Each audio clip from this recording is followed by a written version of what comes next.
The Single Strike archetype has been on a rise in success since its initial release in Battle Styles. In order to get a deep understanding of the deck, I decided to play 100 games with the archetype, trying out different lists and cards. There are 4 parts to this video. Part 1, an explanation of the main strategy of the deck. Part 2, reviewing a deck list that I took to a top 16 finish. Part 3, other cards to consider in the archetype. And Part 4, analyzing our results and discussing general matchups. I would like to give a huge shout out to the Limitless and Trainer Hill crews for providing tournament play as well as valuable data for us players to use. Be sure to subscribe to the channel for more PTCG content, leave a like and comment if you enjoyed the video. Now let's get talking more about Single Strike. So the main strategy of the deck is fairly simple. It revolves around setting up several Houndooms so you can use their Single Strike Roar ability to accelerate Single Strike energy onto your Single Strike attackers. Single Strike energy provides both dark and fighting energy, which is why we use both Single Strike Urshifu and Single Strike Umbreon as our main attackers. Both Pokemon also have great type coverage in the current meta and cover each other's weaknesses as well. Single Strike energy provides an additional 20 damage for each one attached to our Pokemon. This damage buff allows our Pokemon to sometimes reach one-hit KO knockouts on our opponent's Pokemon V and VMAX, allowing us to swing the game in our favor. The deck is also very flexible in attackers it can use, having a mix of single prizers, V and VMAX Pokemon, depending on the situation.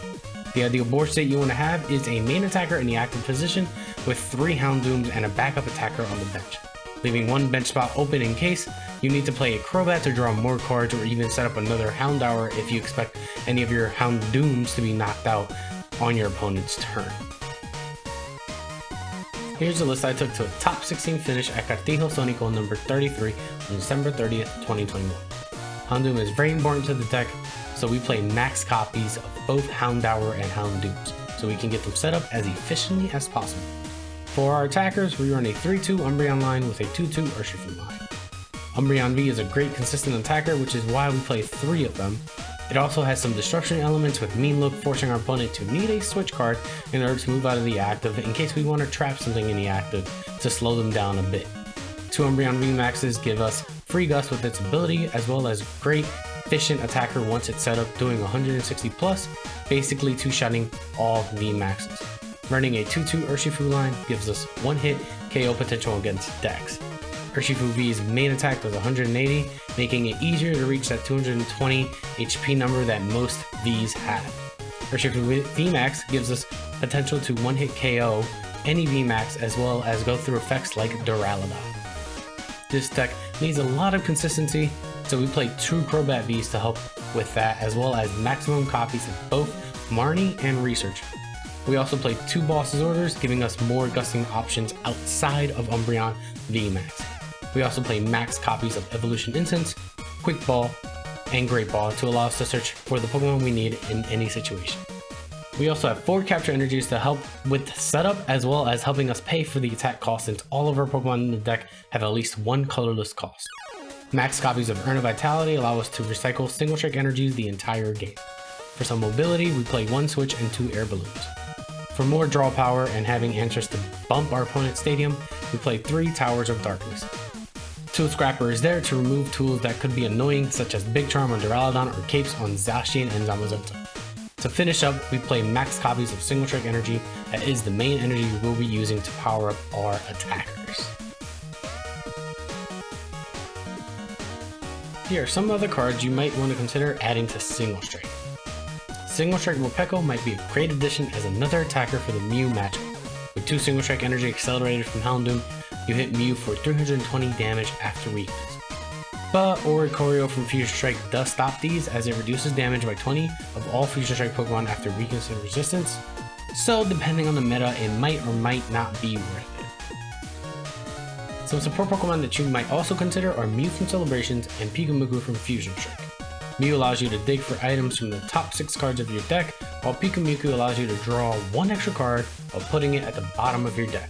From my testing, it seems like these 2 Pokemon do not help much with the consistency of the deck, as it may be too little compared to the draw power you get from double Crobat V in the deck, but it is something to possibly consider. Some Pokemon search cards you could consider are Battle VIP Pass, Great Ball, or Level Ball. Battle VIP Pass allows for explosive turn 1s where you're able to quickly get many Houndours into play, but tend to clog your hand in the middle of the game. Level Ball is another great search card to search out Houndours free of cost, but Houndour is the only real searchable Pokemon card in the deck for Level Ball, so not much versatility there. Great Ball looks at the top 7 and allows you to pick any Pokemon from those 7. Great Ball is the most flexible out of the 3, but can sometimes not get you what you need since it is not a full search. Overall, I prefer Great Ball out of the 3 because of its flexibility. Tool Jammer is another tool removal card that can take the place of Tool Scrapper. Tool Jammer can be placed at any time on a Pokemon, but can easily be removed by Tool Scrapper by your opponent, and the effect only takes place with your active Pokemon. Tool Scrapper can take out several tools in play, but can be caught in clunky hands and you may need to research away. Personally, I have not decided which is better yet, just pick which one you prefer. Scroll of Scorn may be another option to add to the deck, as it gives the deck a revenge style attack, where the more damage the Pokemon takes, the more damage it puts out. I tried this for a few games and did not find it useful at all, but could come in handy for some situations, so it's something again to consider. Ordinary Rod is another card I have experimented with as a way to recover Pokemon. This card has great synergy with Tower of Darkness, where you can discard a Pokemon to draw 2 cards and then bring it back if needed. The main thought of this was to be able to recover more Pico in the Mew matchup so that it can KO 2 Mew VMAXs for game, but I have found that it's not really needed too much for that matchup. If you decide to play Ordinary Rod, it might be a good idea to add a couple Dark or Fighting Energies to the deck just to get more value from the card, but not completely necessary if you do decide to play Ordinary Rod. Here are my results from the spreadsheet I put together. If you want to check out the full details of the spreadsheet, I put a link in the description below. My overall win rate with the archetype was 52%. I feel like this rate could be better, but there could be several different factors involved, such as the deck being known to be a bit bricky. I was also experimenting with a bunch of different builds of the archetype, which could also have affected this as well. I also think of myself as a semi-above average player, so I'm also taking that into consideration, as I might have not been always playing optimally. Now let's compare our win rates with some Trainer Hill data against some of the popular decks. For this matchup data, we set the minimum number of games played to be at 10, as it was the only number that gave us data for all the archetypes we wanted to compare. Against the Duraludon, it seems like our win rate was below what is reported on Trainer Hill. I think this is mostly due to the fact that I pulled out Tool Removal for several builds, or I was just learning the matchup. For Duraludon, I found that the key is to really hold resources for Urshifu VMAX to one-hit KO a Duraludon VMAX. Use either Tool Scrapper or Jammer to remove their big trolls.